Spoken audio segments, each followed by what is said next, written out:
Hello everyone, and welcome to Andrew Broussard Watercolors. Today I wanted to experiment with acrylic gloss gel. I have a few different things. I have a cyanotype, I have a Dyke Print that was kind of overexposed or overdeveloped, a T-toned cyanotype, and a watercolor painting. So the acrylic gloss gel, I want to experiment and see what it looks like. I got it from Hobby Lobby. This is the Master's Touch brand. It was $20. I got it half off because like every 2 or 3 weeks they have their house brand on sale. I don't buy their paints or anything like that, but I figured I really don't know much about acrylic mediums, but I can't imagine there'd be too much of a difference, or let me at least experiment and see if it's something I liked. Instructions: mix with acrylic paint to create a glossy finish. To prevent cracking, apply to dry surface and thin layers until thickness is achieved. Use as a seal on dry finished work. Do not apply to oil-based surfaces. So none of these are oil-based. I think I had read about it on a post for cyanotypes where somebody had said, kind of like a question and answer type form, like what can I do if I like the look of my cyanotype and part of the developing process is using water, but once it dries, I don't like it. What can I do? And the person writing the article had said a 1-to-3 or like a 1-to-1 mixture of a gloss or a varnish. So I figured that's what just got me thinking. So we'll see how that works. If I could get the cap closed. Also wanted to see how effective watercolor, just because it has water obviously mixed into it. I'm kind of thinning it out. I'm curious if it'll lift it during the application process, or and how it'll look at the end. Now the thing is, usually I don't finish watercolor paintings. I don't varnish them or anything like that. Some people experiment with it. I always talk about Joe Menza. He's been using a spray varnish, I think, to try and emulate oil paintings or get the look of an oil painting. I might be thinning this way too much, but we'll see.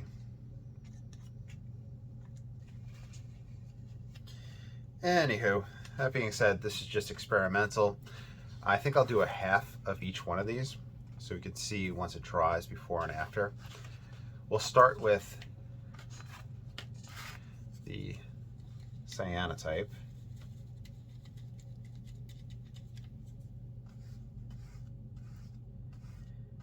Go halfway across, and then I'll let it sit overnight so we can compare it.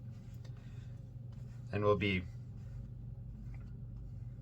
applying it to the alternative photography processes first, just so I can get a handle on the medium. This is literally my first time using it.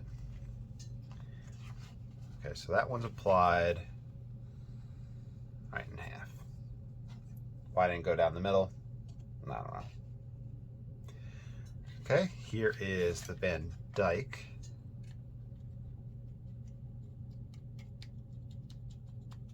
And we'll go right down the middle.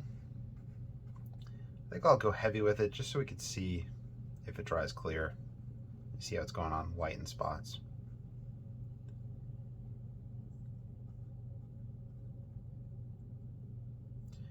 I know it said to prevent cracking, go thinner.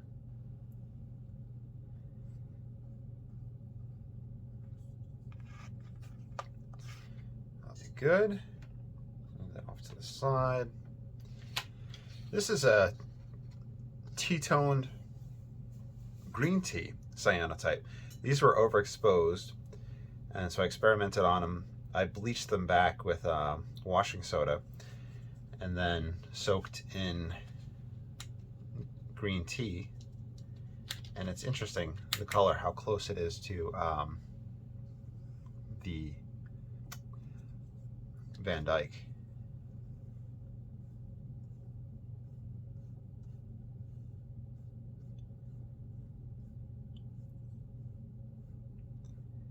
And if I need to do a part 2 with a thinner application, I will.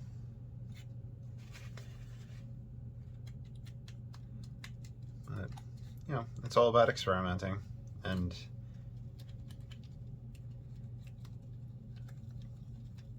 I've just been curious about it.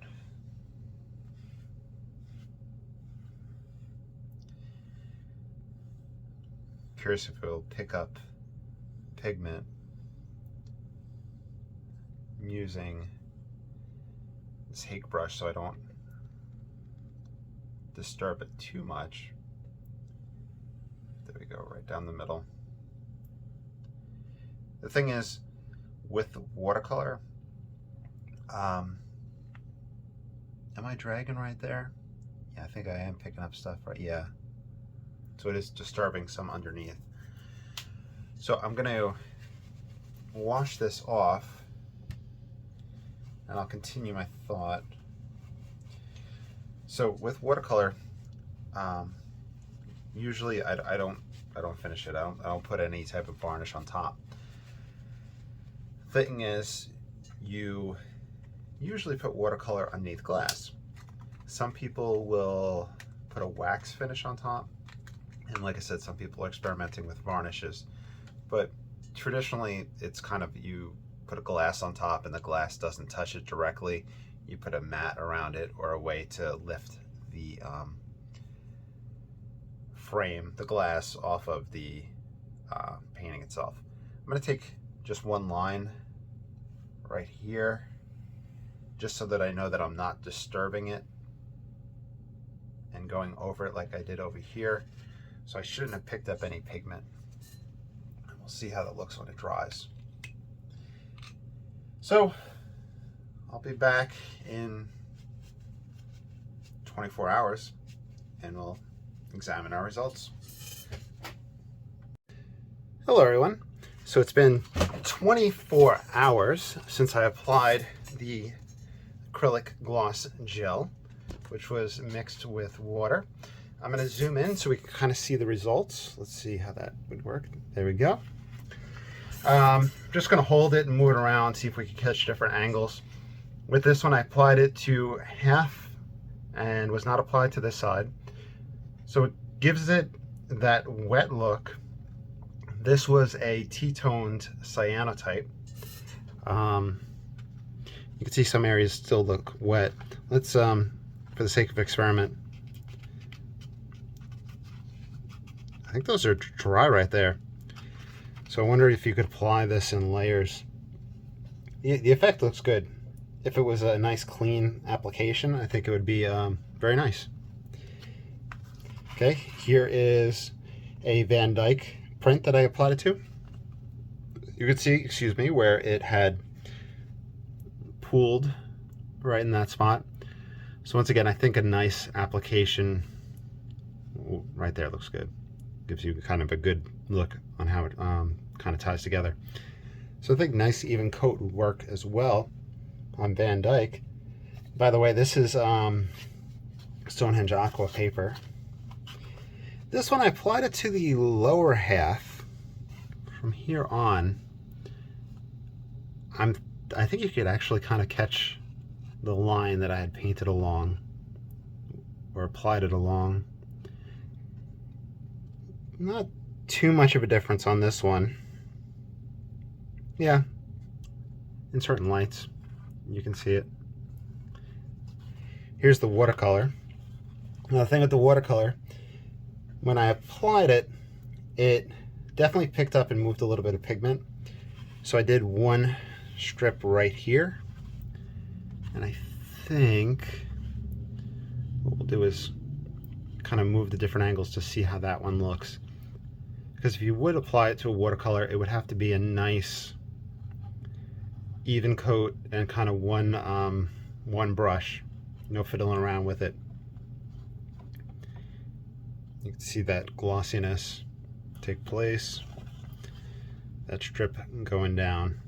So it gives it that darker look from angles. It's reminiscent of applying gum arabic over a watercolor painting. So now, a few questions that I think need to be asked that I do not have the answer for. It says apply in thin layers to prevent cracking. So how thin is a layer in order to prevent cracking? Can you double coat? Can you watercolor on top of this? Well, let's say we painted, applied a gloss, the gloss gel. Could you watercolor on top of that? You probably could if you could acrylic on top of it. Probably be good for mixed media as well. You wouldn't be able to get to the watercolor after you do this. So it's kind of like if you varnish a watercolor painting, you can't go back and do anything with it. That's why it's kind of traditional to put watercolor under glass to protect it. The cold wax method, I'm not sure how that works, and if you can go back and affect it, but this might be a viable option if this is something that you want to look at and try something differently. Check out Joe Menza, who's been playing around with I think a Kamar varnish spray, and he's been getting some interesting results with those. And I don't know if I mentioned, I don't know if any long-term yellowing would take place with this acrylic. So a few ideas. If you'd like me to apply it to a whole watercolor painting, let me know. We'll probably do a video where we experiment with that and then try watercoloring on top of that. On that note, thank you for watching. Please like, subscribe, follow. Let me know what you'd like to see in the comments. What do you like to do to protect your watercolor paintings, Van Dykes or cyanotypes? And I'll talk to y'all soon.